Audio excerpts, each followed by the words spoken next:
So in a recent video, I built an AMD and MSI sponsored PC and was like, hey, I'm gonna give this away to one of you. And that's still happening, but today we're gonna be pimping that PC out for roughly $60 US. And I'm gonna show you how. It's very simple. This is a quick and dirty video. So for starters, here's the PC. Now it looks a little bit different. I actually swapped out the GPU just for the purpose of the video. This is a GTX 1660 from MSI, one of their gaming X cards, simply for aesthetics, just because it's got gunmetal gray and it matches the rest of our system. But the giveaway winner will be getting the original RX 560. Also, if you're curious on how to enter the giveaway, I'll put a link somewhere in the cards. This video is brought to you by ModMic, the modular mic you can fix to any set of headphones for the best of both worlds. High quality voice audio, superb noise cancelling, and the option for wired or wireless models are just a few reasons I've been using their products for years. ModMic is a great no-compromise solution for gamers who care about sound. Click on the link below to learn more. Now you can see here the rig is already pretty attractive. There's nothing hideous about it. There's no ketchup and mustard cables. I made sure to get a power supply that had at least flat black cables. All the other elements in the PC are matching pretty nicely, and altogether, it's a fairly handsome rig. Having said that, there are a couple ways that you can easily spice up the look of your build, and of course I say this with a grain of salt because looks are subjective. At the end of this video, once it's all transformed, you might go, you know, Kyle, I kind of like the way it looked before better, and that's perfectly fine. And if I may be so bold as to make a suggestion before getting into the meat of this video, I would hope that before you actually start pimping out the look of your rig, that you're first and foremost satisfied and happy with how it performs. That doesn't mean it has to be like a $3,000 system before you change out the cables, but you should be more or less satisfied with where your system's at functionally before you open your wallet for any cosmetic upgrades. With that said, let's pimp this sucker out. So I've got two basic accessories that we're swapping in today. The first one is a set of cables. This is from Up Here. That's the name of the brand, Up Here. I've featured these several times on the channel in the past. I've worked with them quite extensively. That's a semi-pun, extensions extensively. Anyway, this is only a $30 kit, and it comes with 6 cables, pretty much everything you need to set up the vast majority of PCs. I'm only using 3 cables today though, so I put the other ones aside. The kit comes with a 24-pin ATX cable for your motherboard, an 8-pin EPS 12-volt cable for your CPU, and 2 8-pin and 2 6-pin cables for pretty much any single GPU out there, unless it's got a triple connector design, then you might be out of luck. Now these sleeves are using PET, so it's kind of that like nylon plasticky feel, which some people love, some people hate. I actually am a huge fan of them because they keep their shape so well. They're not quite as flexible as paracord, for example, paracord being the more kind of clothy, fabricy ones that you usually see, but they keep their shape incredibly well. They're easy to train, and they stay straight all the time. It's also a good reminder to check which material you're getting before you pull the trigger. The only other accessory we're going to be putting into the system today is a set of RGB fans from Asia Horse. Now this was actually sent to me by a fan, so that's cool. Thank you, fan. I don't know who sent it because there was no name on it or whatever, but it gives me a fun reason to use them in a video. So here we go. I forget exactly the model name of these particular Asia Horse fans. I'll put it down right here. Now the kit you see here includes 6 fans, but they also come in packs of 3,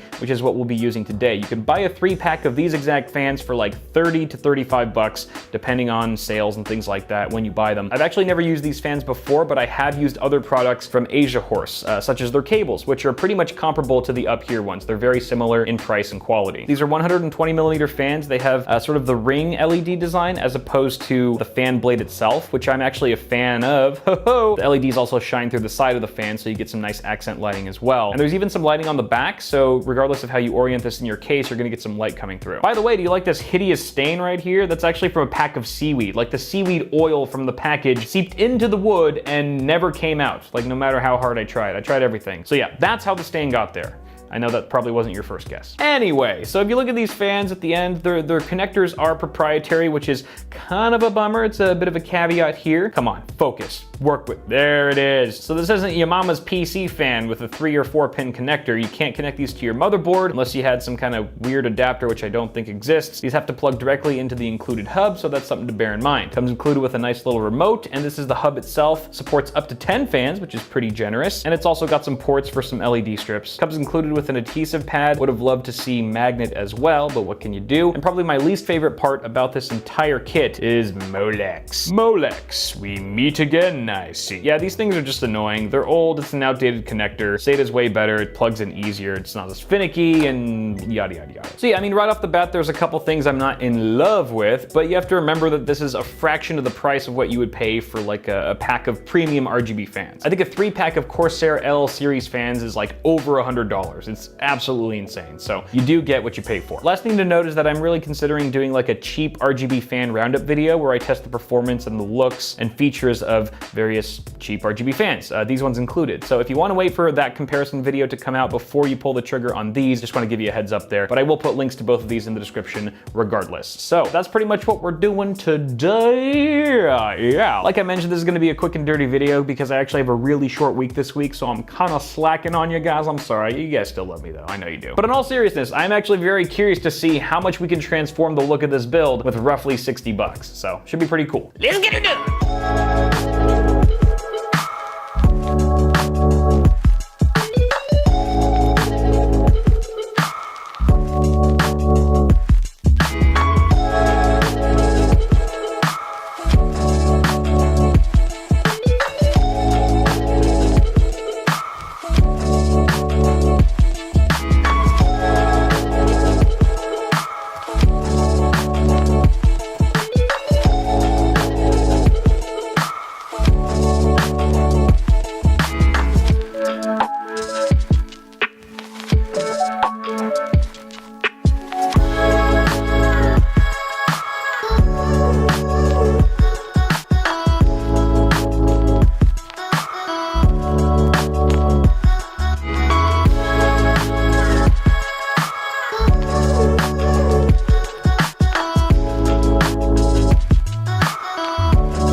Okay, smoky dokey, the system is officially pimped out. But let's talk about how I went about this, because there are multiple ways to approach it. So you can see that I actually swapped out our static pressure optimized fan that came included with the Hyper 212 Black Edition, which was a risky move. I was like, ooh, are the temperatures gonna go up? Because it's just sort of like a basic case fan. But if you see here, I've also replaced the rear stock fan that came with the case with an RGB fan as well. So I took that fan and repositioned it at the front, and now we've got this direct path of airflow. Bada bing, bada boom, and I did about 15-20 minutes of Resident Evil 2 with the side panel on, and we're getting around the same or even better temperatures than we were on our 2600, Ryzen 5 2600, overclocked to 4 gigahertz on all cores. Mwah, beautiful. Having said that, I would not recommend putting this fan on this exact CPU cooler heatsink because it's just not fitting all that well. While it's very close to the radiator, it's actually hugging it super tightly. Like if I push on it, there's no gap. It's like it's hugging it super tight. So that's not the issue. It's these brackets that come included with the cooler that are just not optimized for these fans. It's not the proper distance into these holes. And so the problem there is that they come undone very easily. If I were to like just sort of move this system around, just like casually move it onto the ground or something, one of those might pop out, the fan might fall down or something like that. So not the best configuration. And I'm probably gonna end up swapping this back with the original fan and moving this guy up top. Speaking of which, the front of these fans look great. Like they are super bright and vibrant. The colors look awesome. They seamlessly transition from one to another, and it's a much better aesthetic than I was expecting for the price point. The only flaw that I see here aesthetically, and of course this is subjective, is the side LED on the side of the housing looks a little iffy. You can see the sort of internal frame doesn't look the cleanest. And I'm just not so hot about these corners, you know, again, preference here. So in that case, I'd probably reserve these fans for like the edges of the case, like for the back or the front or the top or the bottom, but not necessarily front and center in the middle where you can easily see the sides. Gosh, when did I get so picky? The controller and the hub work nicely. You've got about 100,000 effects to go through. You could do this for 5 minutes straight and not see the same effect twice. It's kind of insane and a little annoying too. If you know what you're looking for, you just have to like keep cycling and sitting there until you get it. So it's a bit of a downside having so many effects, but no real good way to sort through them. That being said,